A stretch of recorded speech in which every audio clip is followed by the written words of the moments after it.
Salakia. Hey, Shalom, Shalom, Israel. This is Brother Yawana coming back at y'all with Lord's will, another edifying lesson.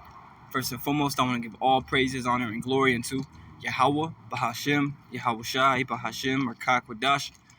Double honors to the elder apostles of Great Millstone, our teachers.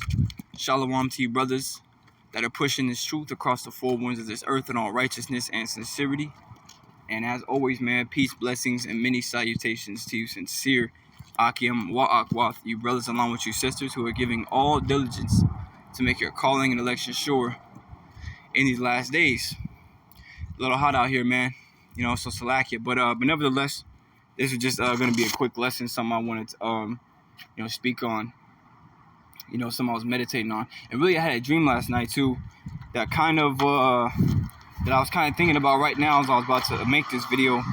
So I guess I can give a testimony of the dream. It wasn't really anything too crazy, but I had a dream. I was like in these apartments, right? And I came outside and I just saw like everything on fire, pretty much. Kind of like, I want to say, the movie The Knowing. If for any of y'all who remember that movie, The Knowing, with it's the same dude that played Nicolas Cage.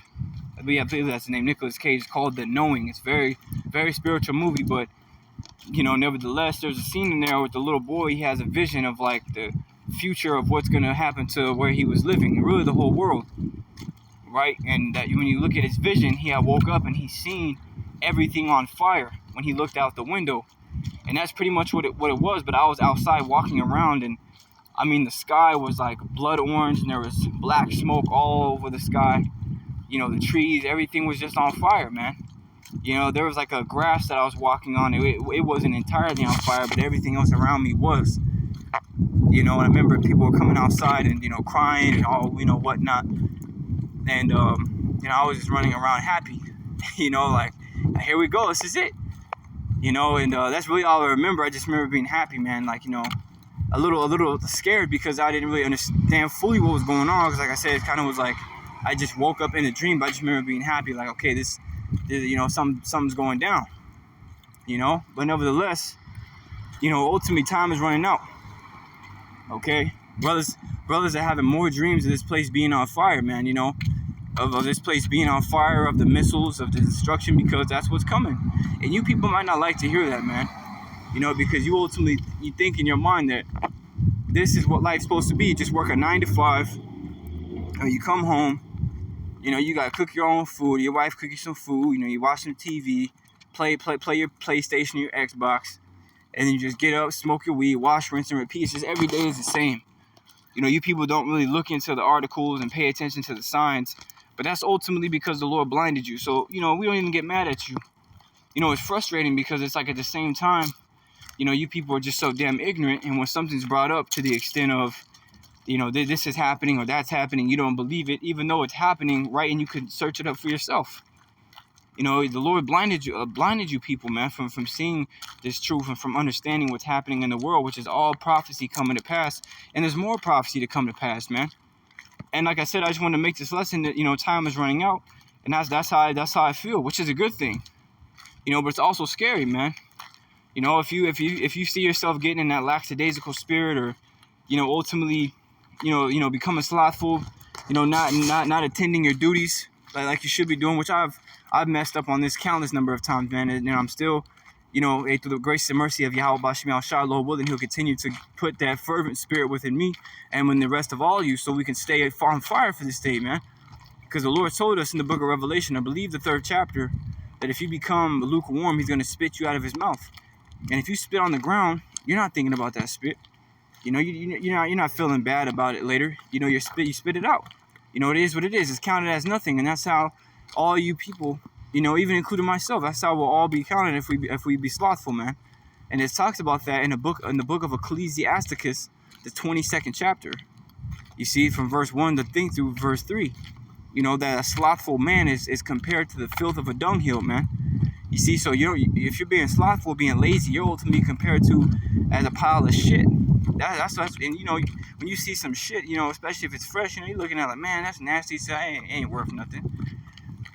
So you people are really Anybody, really, all of us. And this applies to myself. If any of us become slothful, you know, we're actually compared to as a piece of shit, man. You know, and a piece of shit is not regarded at all. And the Lord's not going to regard you. He's going to spit you out, take the spirit from you, and the next thing you know, you're back in the world, man, being prepped for destruction.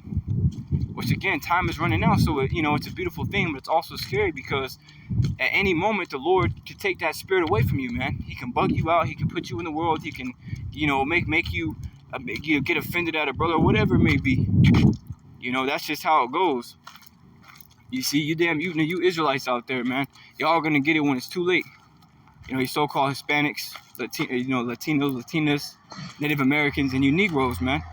Y'all gonna get it just like in the days of Noah, man. A lot of people call themselves reading the Bible, but they don't know that story. They don't know the story of Noah, man. And you know how long he built that ark for? I believe it's like 120 years. That 120 years was a time period where the Lord had it to where you can get saved. But even then, the Lord had a remnant, man. That remnant was Noah and his wife and his sons and their wives, the 8 righteous souls, man. You see, it talks about that in Ecclesiasticus, the 44th chapter and the 17th verse, man, that Noah was left as a remnant unto the world, man. So in this time, we're all spiritual Noahs, man, out there teaching the word, prophesying of the new flood, which is coming by way of fire, okay, by those ICBM missiles, and also Lord Yahushua and the angels. We're prophesying of that, also telling you to get right so you don't partake in that same destruction. Okay, but you people hear that and it's like it goes right over your head. You're not paying attention. You're not worried about it. You're not concerned. The thought of nuclear warfare is concerning, but you don't really believe it's going to happen in your lifetime, so you just kind of braze it off. You brush it off because people. That's one thing, people don't want to deal with reality, man. Okay, but here pretty soon you're going to have to. And you're going to get a reality check. And you're going to have no choice but to look reality right in the eyes and say, oh, shit, I fucked up. And you did. Because in the days of Noah, again, that 120-year span while Noah was building the ark, preparing for what's getting ready to come, the Lord was going to bring a flood. He brought a flood of water, flooded the whole earth. The whole earth, man, not just a piece, you know, not just a little village. No, he flooded the whole earth with water, man. Because the people on the earth were wicked as hell. And that's what you see now. Everybody's wicked. You know, it's a trend for women to... You know, to make songs about, you know, baby daddies and, you know, about their box down there. It's just this whole world is fucked up, man. But that's why Yahweh Bashim Yahushua is going to destroy it, because it's polluted with wickedness, right? That's why it says, arise and depart, for this is not your rest, because it's polluted, man. It's polluted with all different types of evil, abomination, and unrighteousness, man, as it says in 2nd Ezra, the 4th chapter. So that's why we pray. You know, we pray to the Lord that he have mercy on us and keep the right spirit within us, because the spirit of this world is perverse, all right? Nothing but confusion, all right, and ignorance and rebelliousness. You see, and a lot of you Israelites who are being rebellious, well, guess what? You're gonna die, man. That's just how it is. Time is running out. All these different rumors of wars and, you know, talks of, you know, there's this charagma coming into play, which when they make that charagma mandatory everywhere, all right, because they will, a lot of you Jakes, man, are gonna take that damn thing. You know, even though you were warned not to, you're still going to take that damn charagma, man. And it literally tells you in Revelation, the 13th chapter, starting at the 16th verse to the 17th verse, all right, on what that charagma is.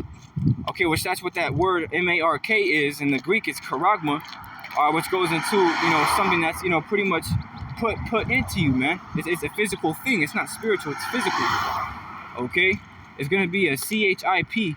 An RFID CHIP put into your body, okay? And that's going to be all a part of the NWO of these damn elites, okay? To gain full control over you people, man, okay? And that's going to be a major part of it, because they're going to be able to track everything you do, everywhere you go, everything you say, and ultimately everything you think too. That's another thing they want to do with that damn CHIP, and they've talked about it. Okay, let me get out of here, man, out of this. You see, and that's what they want to do. You know, they want to get so much control over you to the extent they can read your own thoughts. That's why we got to get out of here, man. But you know, we understand that this devil's not going to be able to fully establish his NWO. Like it says, the Lord disappointeth the devices of the crafty, so that his hands cannot fulfill his enterprise. Loosely paraphrasing, man. Okay. So this devil's not going to ultimately be able to fully establish his NWO, because the real NWO is Yahweh Shai coming and establishing true righteousness and setting up the standard, which is the word and the whole entire earth and all of existence, with the 144,000, man. Okay, with King David and the 144,000 elect chosen men from the foundation of the world.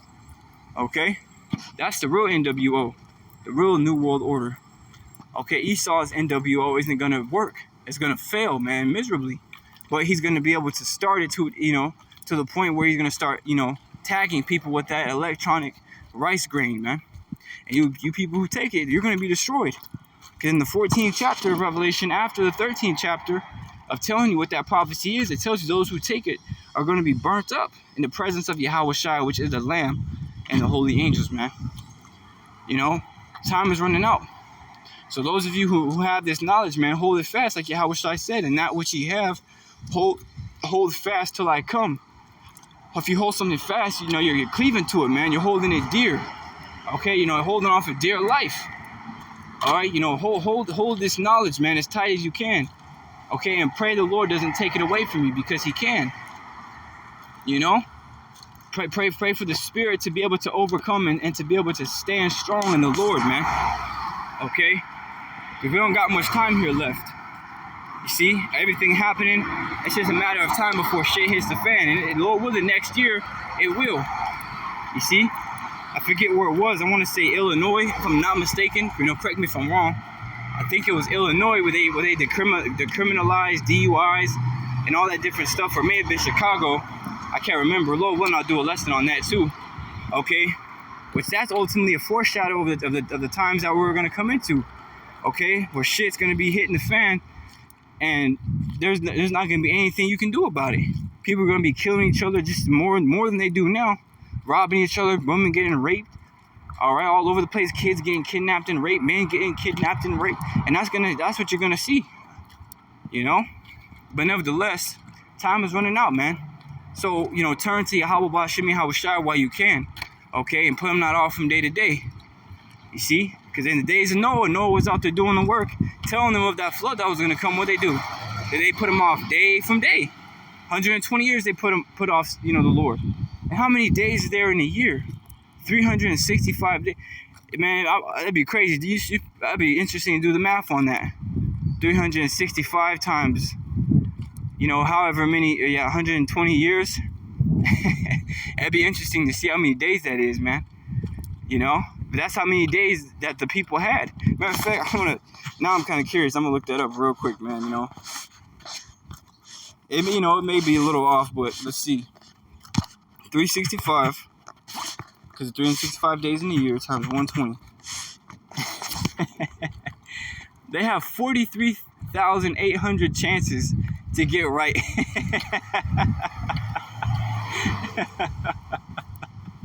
Oh man, that's crazy. I never thought of looking that up, but hey, these people have 43,800 chances to get right with the Lord, man, and they didn't.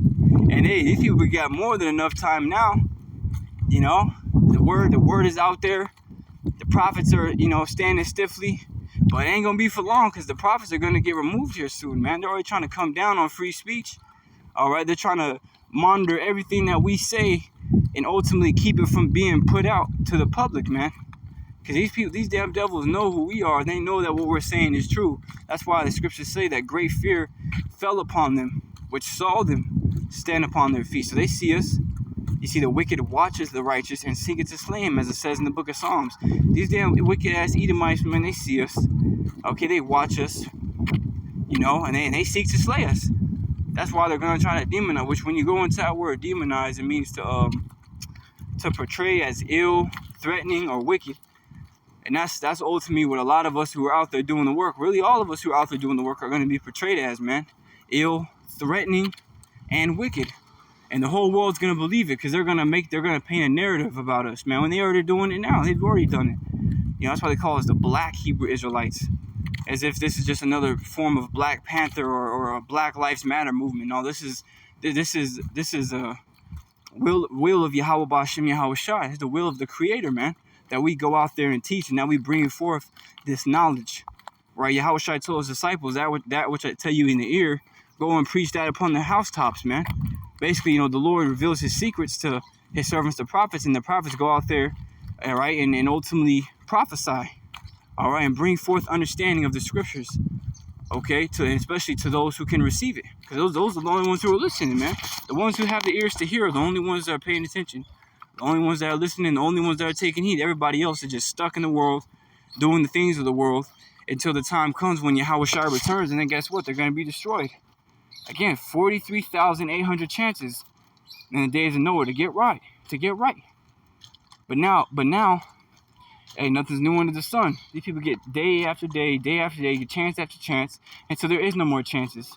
And this just goes to show you the Lord, there's a time period where the Lord gives you a chance to get right, and then there comes a point when that time period is over, and then he sends forth the judgment. And then when he sends forth that judgment, whoever didn't take heed in that time to get right, all right, whoever didn't take heed to get right in the time when the gates of mercy was open, guess what? They just going to be destroyed, man.